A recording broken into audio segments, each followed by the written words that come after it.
இன்றைய தலைப்பு செய்திகள். சென்னை காவல் தீயணைப்பு தடை அறிவியல் துறைகள் சார்பில் ரூபாய் 78 கோடியே 81 லட்சம் செலவில் கட்டப்பட்டுள்ள கட்டிடங்களை முதல்வர் மு க ஸ்டாலின் நேற்று காணொலியில் திறந்து வைத்தார். மக்களை தேடி மருத்துவம் திட்டத்துக்கு ஐநா விருது கிடைத்ததால் அமைச்சர் அதிகாரிகளுக்கு முதல்வர் பாராட்டு தெரிவித்துள்ளார்.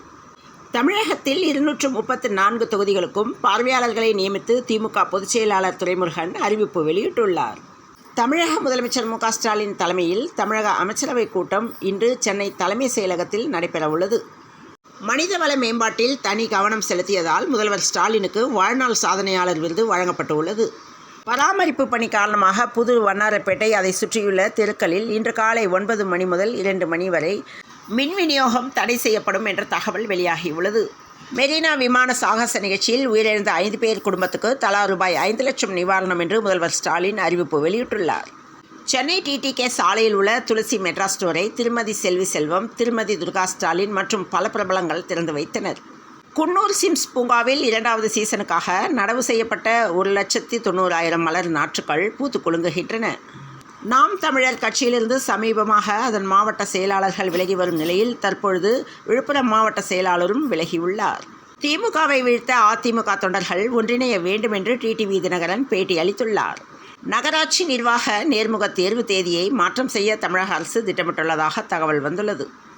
தென்காசி அருகே உள்ள குற்றாலநாதர் சுவாமி கோயிலில் ஐப்பசி திருவிழா இன்று கொடியேற்றத்துடன் தொடங்கியது. 2026 சட்டமன்ற தேர்தல் பணிகளை தொடங்கிய திமுக 234 தொகுதிகளுக்கும் பார்வையாளர்களை நியமனம் செய்தது. ஸ்ரீவில்லிபுத்தூர் வனவிலங்குகளால் பயிர்கள் சேதப்படுத்துவதை தடுக்க சோலார் அதிர்வு மின்வேலி அமைக்க அரசுக்கு பரிந்துரை செய்யப்பட்டுள்ளது.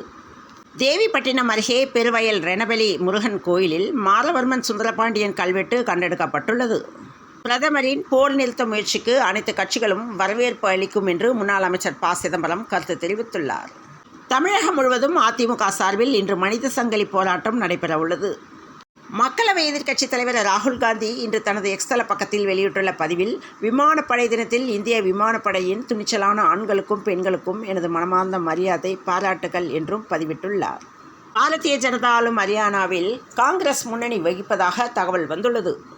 உத்தரப்பிரதேசத்தை சேர்ந்தவர் சிம்ரன் குப்தா. மாநில அளவிலான அழகி போட்டிகளில் பட்டம் வென்ற அவர் டெல்லியில் தங்கியிருந்து மாடலிங் துறையில் கொஞ்சம் காலம் ஈடுபட்டு வந்தார். கொரோனா ஊரடங்கின் போது வேலை இல்லாமல் திண்டாடி வந்த சிம்ரன் மீண்டும் தனது சொந்த ஊருக்கு திரும்பினார். இந்த நிலையில் அழகை நம்பினால் பிரயோஜனம் இல்லை என்று டீ வியாபாரத்தில் அழகி அசத்தும் வீடியோ வைரலாகியுள்ளது.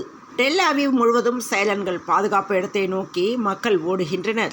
கொல்கத்தா ஆர்ஜிகர் மருத்துவமனை பெண் டாக்டர் வன்கொடுமை செய்யப்பட்டு கொடூரமாக கொலை செய்யப்பட்டதற்கு நீதி கேட்டு ஜூனியர் டாக்டர்கள் போராட்டம் நடத்தி வந்தனர். தற்போது தங்களது கோரிக்கைகளை நிறைவேற்ற கோரி மாநில அரசுக்கு எதிராக சாகும் வரை உண்ணாவிரத போராட்டத்தை தொடங்கியுள்ளனர். கிண்டி ரேஸ் கிளப்பில் 4 புதிய குளங்கள் அமைக்கும் பணியை சென்னை மாநகராட்சி தொடங்கியது. லோக்சபா தேர்தலின் போது ரயிலில் பிடிப்பட்ட 4 கோடி ரூபாய் யாருக்கு சொந்தமானது என்பது குறித்து பாஜக நிர்வாகி கேசவ விநாயகனிடம் சிபிசிஐடி போலீசார் 2வது முறையாக விசாரித்து வாக்குமூலம் பெற்றனர். ஆவின் ஐஸ்கிரீம் விலை உயர்வு ஏற்புடையதல்ல என்று பால் முகவர்கள் தொழிலாளர்கள் நலச்சங்கம் அறிக்கை வெளியிட்டனர். மேற்கு வங்கத்தில் பெண் பயிற்சி மருத்துவர் பாலியல் வன்கொடுமை செய்து கொல்லப்பட்ட விவகாரத்தில் கொல்கத்தாவில் உள்ள சிறப்பு நீதிமன்றத்தில் சிபிஐ குற்றப்பத்திரிகையை தாக்கல் செய்துள்ளது. தன்னார்வலராக காவல்துறையினருக்கு உதவிகள் செய்து வந்த தற்காலிக பணியாளர் சஞ்சய் ராய் தான் பெண் மருத்துவரை வன்கொடுமை செய்து கொண்டுள்ளார் என்று அதில் தெரிவிக்கப்பட்டுள்ளது. திருப்பதியில் பிரம்மோற்சவ விழா நடந்து வருகிறது. இன்று கருட சேவை என்பதால் லட்சக்கணக்கான பக்தர்கள் குவிந்தனர். வெளி சந்தையில் விலை உயர்வை கட்டுப்படுத்தும் வகையில் கூட்டுறவு அங்காடிகளில் இன்று முதல் கிலோ 40 ரூபாய்க்கு பெரிய வெங்காயம் விற்கப்பட உள்ளது.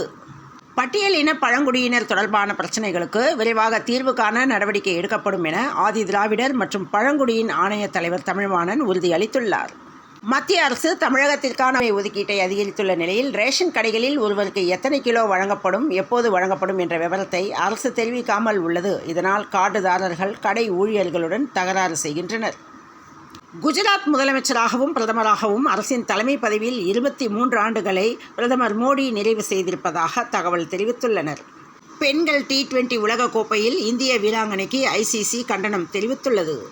நடிகர் அஜித் குமாரின் மோட்டார் சைக்கிள் நிறுவனம் அந்தமான் மற்றும் நிக்கோபார் தீவுகளில் இதுவரை இல்லாத மிகப்பெரிய Harley Davidson motorcycle ride ஏற்பாடு செய்ததற்காக உலக சாதனை புத்தகத்தில் இடம்பெற்றுள்ளது. தேசிய மகளிர் கால்பந்து போட்டியில் சென்னை SBOA அணி கோல் மழை பொழிந்தது. பெண்கள் T20 உலகக்கோப்பை ஆஸ்திரேலியா நியூசிலாந்து அணிகள் இன்று மோத உள்ளன. U19 ஆஸ்திரேலிய அணிக்கு எதிரான 2வது டெஸ்ட் கிரிக்கெட் போட்டியில் U19 இந்திய அணி முதல் நாள் ஆட்டத்தில் 5 விக்கெட்டுகள் இழப்புக்கு 316 ரன்கள் குவித்தது. நித்யா பாண்டியா 94 ரன்களில் ஆட்டமிழந்து சதமடிக்கும் வாய்ப்பை தவறவிட்டார்.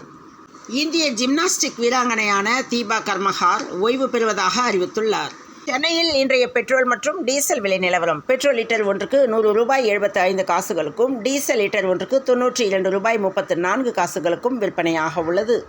சென்னையில் இன்று 22 கேரட் ஆபரண தங்கத்தின் விலை ஒரு சவரன் $56,800 ஒரு கிராம் $7,100 விற்பனையாக உள்ளது. தமிழகத்தில் இன்று 10 மாவட்டங்களில் கனமழை. திருநெல்வேலி, கோவை, நீலகிரி, திருப்பூர், தேனி, திண்டுக்கல், தென்காசி, ஈரோடு, விருதுநகர், கன்னியாகுமரி.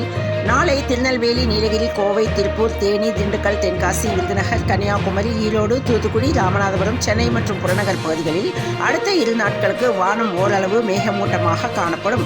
ஒரு சில இடங்களில் இடி மின்னலுடன் லேசான அல்லது மிதமான மழை பெய்ய வாய்ப்புள்ளது. கேரளா மற்றும் தென் தமிழகத்தின் மேல் நிலவும் வளிமண்டல கீழடுக்கு சுழற்சி காரணமாக இன்று முதல் 13ஆம் தேதி வரையிலான 6 நாட்கள் தமிழகத்தில் ஒரு சில இடங்களிலும் புதுச்சேரி மற்றும் காரைக்கால் பகுதிகளிலும் இடி மின்னலுடன் கூடிய லேசானது முதல் மிதமான மழைக்கு வாய்ப்பு உள்ளதாக சென்னை வானிலை ஆய்வு மையம் தகவல் தெரிவித்துள்ளது.